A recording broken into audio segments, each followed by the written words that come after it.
We're here today because all any Minnesotan really wants, wherever they live in the state, is a fair shot for themselves and their community. And because we need to build an economy here in Minnesota that works better for all Minnesotans and not just the wealthy few. And that's a lot about what this package is about. I want to say this isn't a new priority for House Democrats, but it's one that we have to continue making progress on, particularly in areas of the state where families feel like the deck continues to be stacked against them. Many of the policies and investments that we're going to be talking about today, LGA and targeted property tax relief, broadband investment, oil train safety, are things that we've been promoting and investing in when we've been in charge and casting our votes for the past several years. And we've been promoting and acting on these policies really for one simple reason, because we've been getting out across Minnesota and talking to people in their communities and coffee shops and city halls and really listening. These are not things that you have to bring up when you're out in greater Minnesota. These are things that come up naturally. And I think that that's the most important thing that we can do as legislators. Over the last 5 years, the reality is that you could only have been sitting in a cave or in a corporate boardroom, maybe the both, corporate boardroom downtown, not to have heard people's anxiety about oil trains, and not to have heard about the pleas about how a lack of broadband access has leaving behind businesses and school kids all across Minnesota, not to have learned about the need to fix our state's roads and bridges, not to have heard wrenching stories from people about the impact of dementia that's really tearing couples apart. Consider what's happening in Pine City just as an example. If you go up there and talk to the folks in Pine City, they will tell you that on weekday nights you will see people gathered, huddled in their cars in the parking lots outside the local library because it's the only place that they can get access to Wi-Fi to finish their homework or to complete an email. Or what's happening in Thief River Falls or Albert Lea or Owatonna, places that we've all been to talk and listen to people, where companies are busing in workers from miles away because they don't have the housing in their communities to deal with it.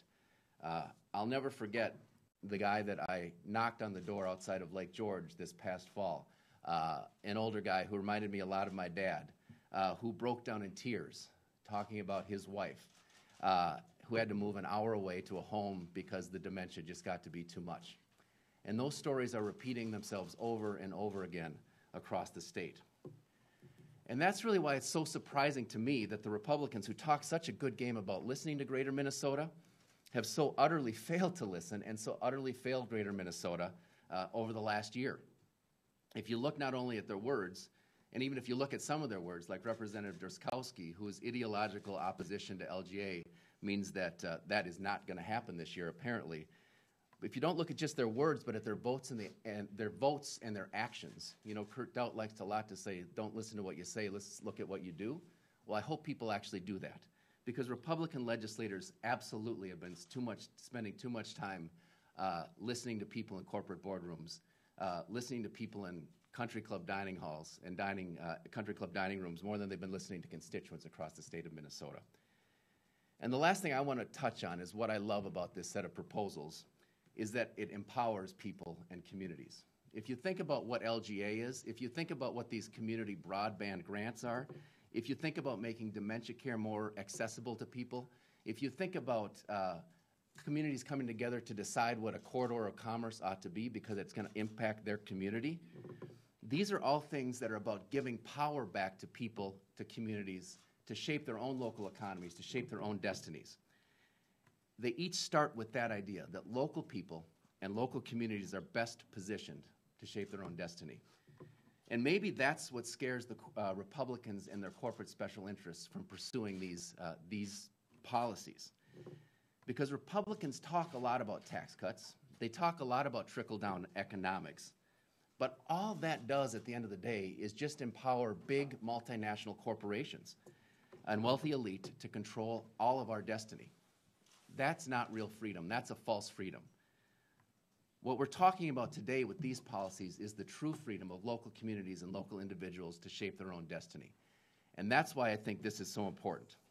So we're bringing this package forward today, not about November of this year, but about this coming spring.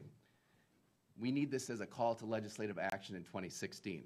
We already know that Greater Minnesota knows that the 2015 session was a monumental flop for them. We've missed that opportunity as a legislature. But we have 2016, we have a big budget surplus. So what we're saying today is let's invest that surplus in ways that will make a difference all across Minnesota, in things that will help build and support our local communities, local economies, that will make them stronger and safer. Let's use our resources on things that Greater Minnesota and all Minnesota is actually asking for. Let's listen to Minnesotans. That's what this package is about. And with that, to talk more about the specifics, I'm going to turn it over to Representative Marquardt. Good morning. I'm State Representative Paul Marquardt, and thank you, Leader Thissen, and thank you to all the rural members for the leadership on this issue, the input, and also the folks across the state of Minnesota who has helped really put this plan together. And this morning, Representative Lean and I left Moorhead at 6 o'clock sharp. And as we were looking at the countryside, actually it wasn't until Alexandria that we actually saw the countryside, because that's when the sun was coming up. But, you know, you see the small towns and the large cities and the farmland and buses getting kids off to school. And I got to thinking that it really leads us to the real kind of truth of the matter, and that is a strong rural Minnesota means a strong Minnesota. And that's what the Greater Minnesota for All agenda is all about. It's making a stronger economy in rural Minnesota and making a better quality of life. And as you look at all the proposals, and I'm sure as you've studied those, there's nothing flashy about this. There's nothing flashy about any of these. Most of the proposals are not new. This is an agenda that we can get done this year. And it's actually somewhat shocking that this wasn't done last year. Quite frankly, with all the rhetoric, with all the talk about this from the House Republicans being the rural Minnesota session, you would have thought these things, bread and butter issues in rural Minnesota, should have been done. But as you know, and you can talk to folks, Democrats or Republicans across the state, and editorial boards across the state, the last session for rural Minnesota was a dud. And what we end up doing in this plan is trying to reclaim the lost momentum and the lost progress that rural Minnesota experienced in 2015. We had huge momentum going into this last year. We lost that. And what this agenda does is reclaims that momentum and reclaims that progress. And by improving our economy, also it levels the playing field for rural Minnesota. And we do that really through three major things. The plan, as you look at this plan, it creates more jobs, provides for a stronger economy, and lowers taxes for hardworking, everyday Minnesotans. And that's really the key to it. And so as you look at the plan, and there's a lot of input, but these are issues that impact people day in and day out as they sit around the kitchen table and talk about things. You know, broadband. It's not fair in rural Minnesota when you've got 94% of the households in the metro area who have adequate minimum speeds for internet, and it's only 61% out in rural Minnesota. In fact, many of our counties out in rural Minnesota, less than half of the households have access to good internet access. That is the great economic equalizer. Workforce housing.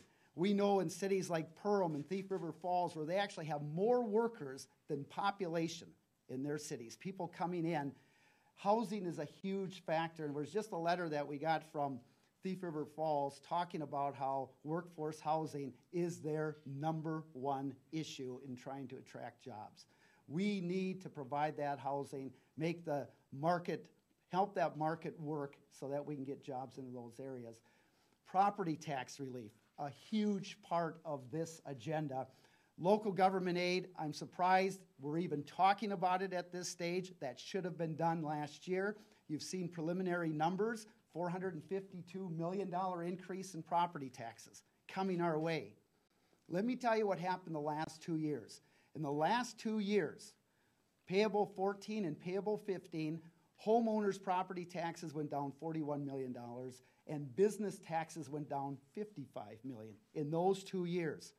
In projections that just came out by House Research, you're going to see homeowners' property taxes for 2016, based on preliminary levies, go up $186 million, and commercial industrial $20 million.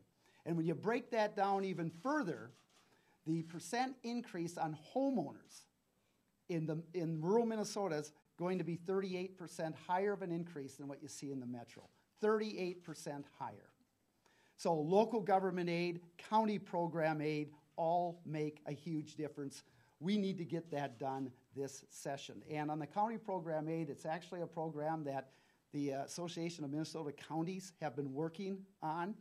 And what it would do is deal with kind of these rural, sparsely populated, largely agricultural counties that are losing a lot of money. For example, Norman County that I represent, back about 10 years ago, was getting about $900,000. It's now down to about $130,000. That corrects this in 27 counties.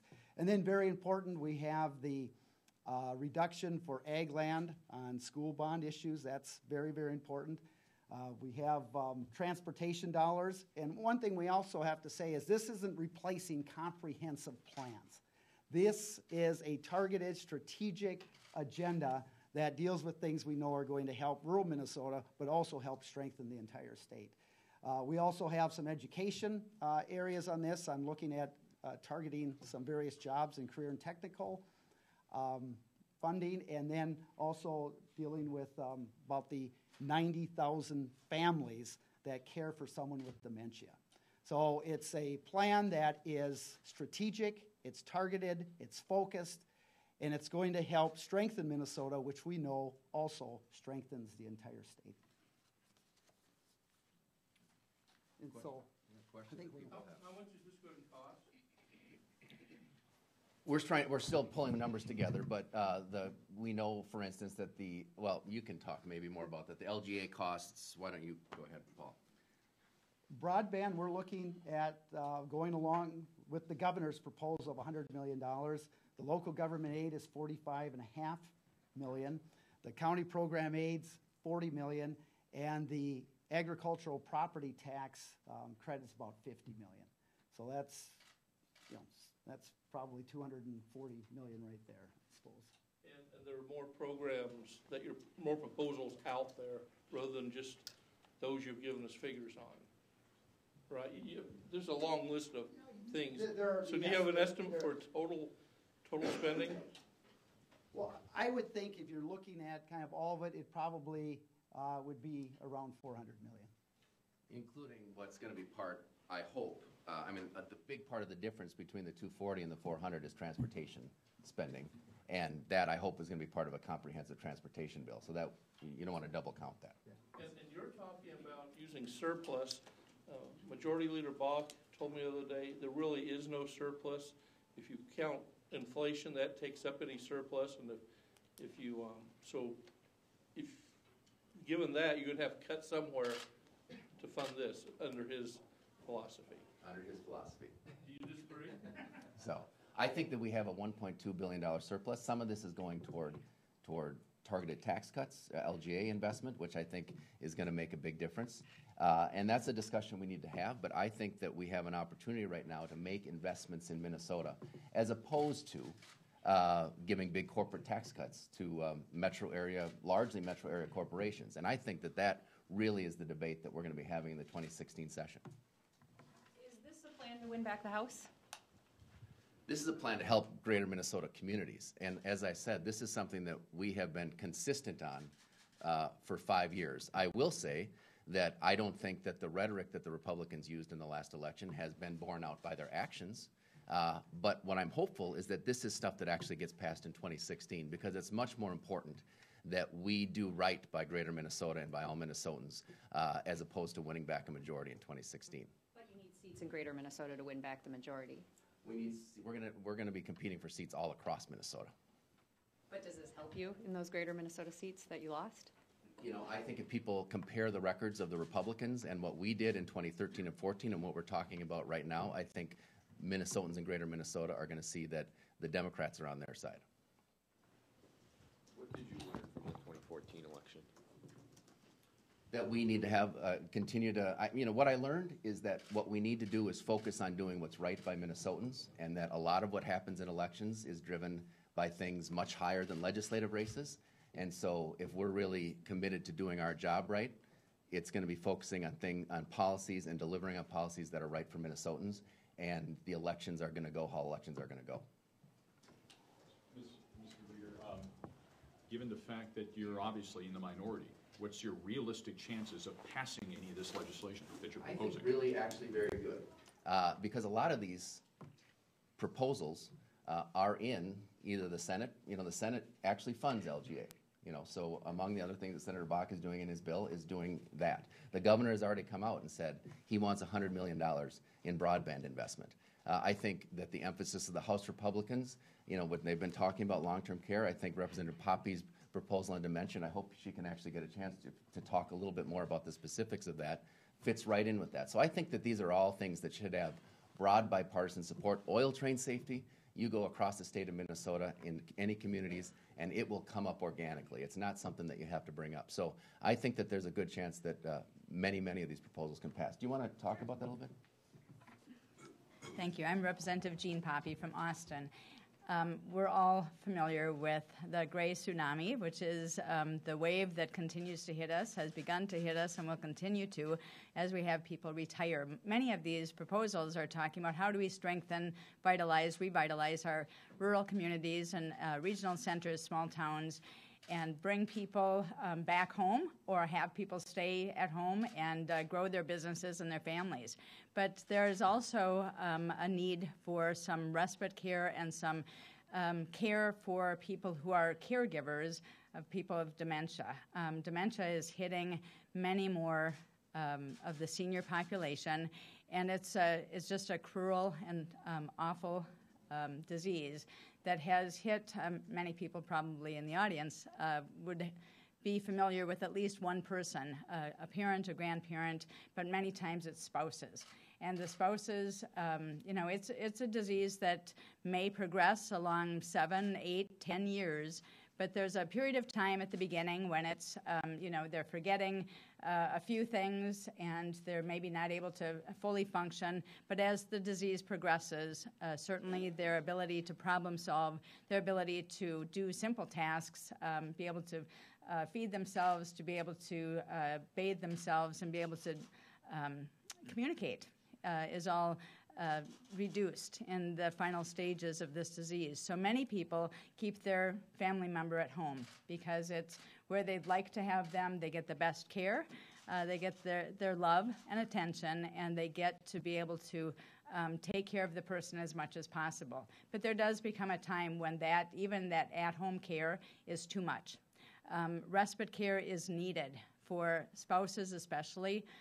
There are people who maybe are able to afford to have respite care or to have alternative care in the home, but there may be other people who are struggling. And oftentimes it's one spouse, they're two elderly spouses, and one spouse is hit with the dementia, and the other one may have other issues, other health issues, that prevent them from being able to fully support their spouse. And there's got to be a way for us to be able to take care of the needs, especially in greater Minnesota. I know in the metropolitan area too, there are people that are suffering from this disease, but certainly in greater Minnesota, we do have a need for more CNAs, more home health aides, people who are able to get the training that they need. And so part of our discussion is about helping to train and educate people so that they can provide that care, but certainly also to be able to have a fund that allows for respite care, just so that a person can have the time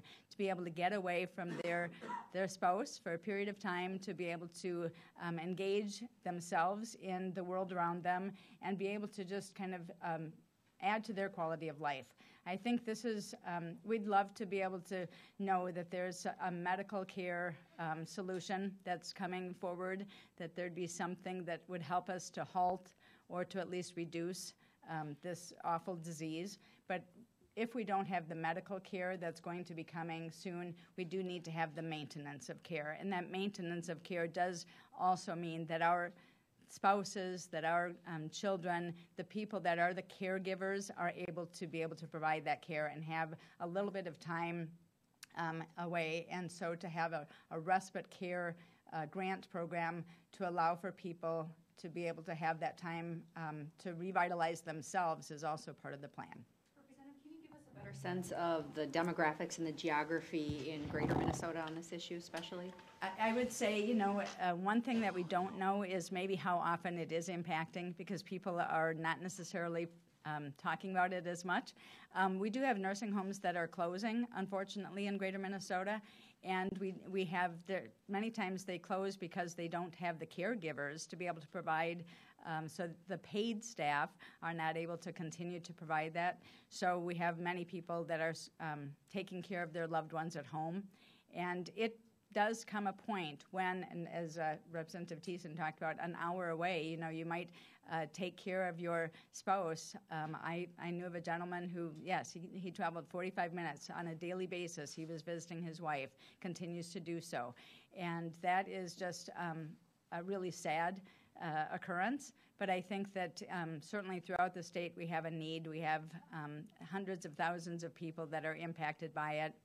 It's going to continue to grow, and we are going to continue to see the need. So we want our young people to get trained and to be able to provide the help and support they can, but we need to just be able to provide some help and support to the caregivers who happen to be the spouses.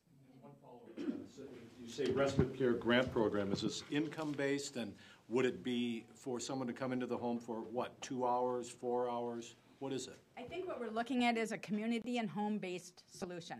So whatever that might be, there are daycares that are provided throughout. In some regional centers, there are professional or maybe daycares that are provided through a nursing home.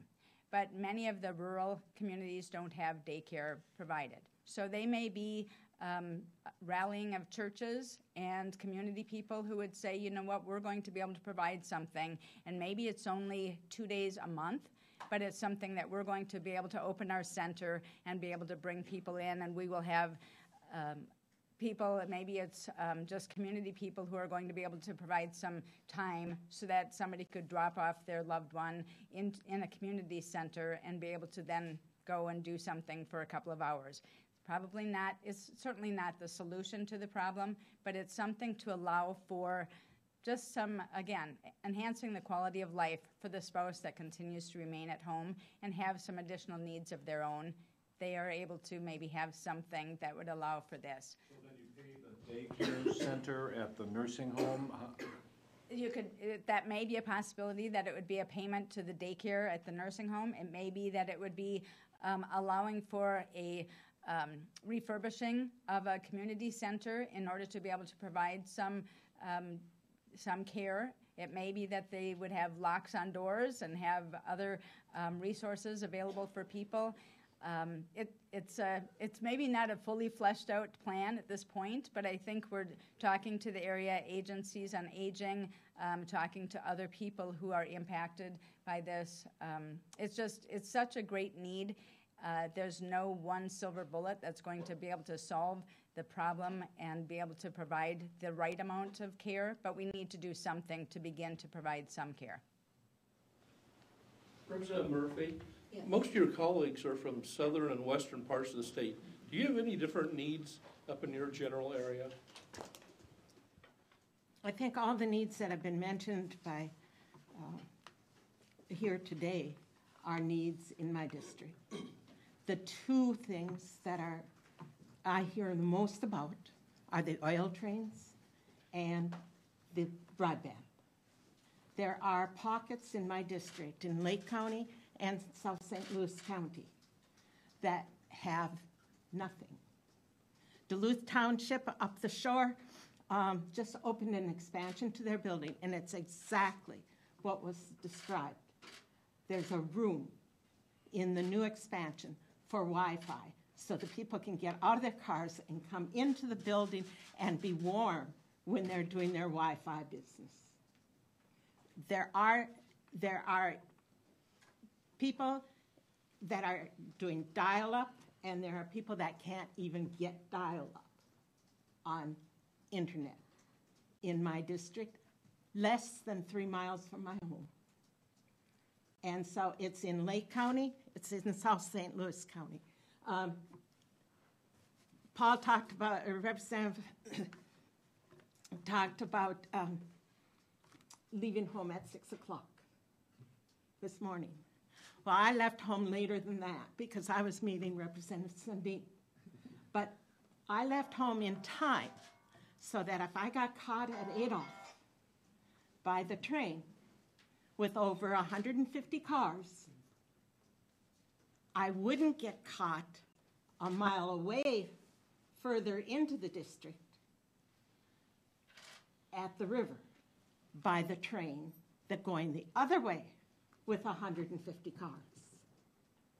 And so when I arrived and Representative Sundin was sitting in his car, I thought, whew, I'm so glad I'm not late. But that happens. And those people that live in the area between those two trains that go either way, those people could be cut off for as much as 40 minutes on some days. And the ambulance can't get through in any other direction because I was on the Midway Road. And so those are the two things that I hear the most about throughout my district.